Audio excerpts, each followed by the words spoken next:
Izjemen 12. krog v Ljudskem vrtu smo spremljali, no, začelo pa se je z eno slovesnostjo. Že v Velenju je namreč naš kapetan odigral tekmo številka 400 v Ljudskem vrtu.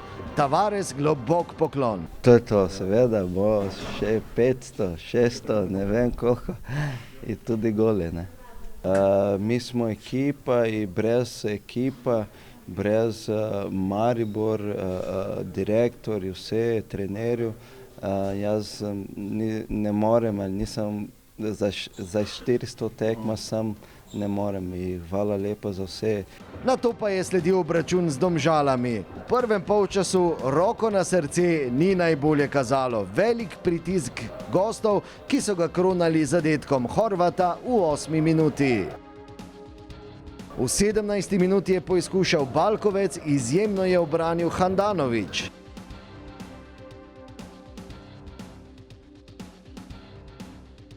Prva nevarna situacija za Maribor v prvem polčasu šele v 34. minuti, ko je Vršič lepo podal na drugo vratnico, tam pa sta zamudila Pihler in Tavares. V 40. minuti je bil zbran Erik Janža in izbil žogo iz golove črte. To pa je bilo bolj ali manj tudi to v prvem polčasu.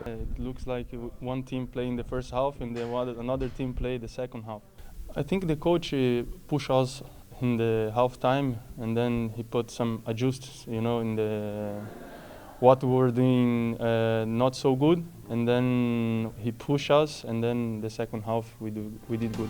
No, v drugem polčasu pa povsem drugačen obraz Maribora in velik preobrat v režiji kapetana. No, začelo se je z dvema izjemnima obrambama Handanovića v 49. minuti. Potem pa kapetan šov. Najprej v 51. minuti.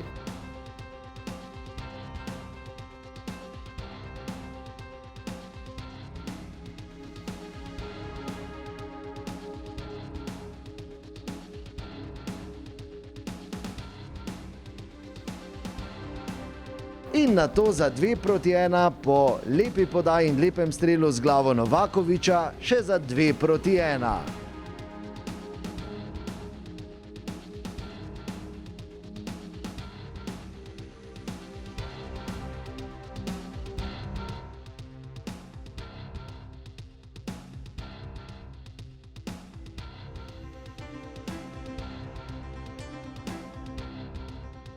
Najlepša priložnost za Domžale je bila v 68. minuti, ko je Alvir iz 6 metrov zgrešil vrata. Končni izid pa je v 91. minuti postavil, in to le nekaj minut potem, ko je stopil v igro, Luka Zahović, ki je izkoristil lepo podajo in rutinirano matiral vratarja Milića.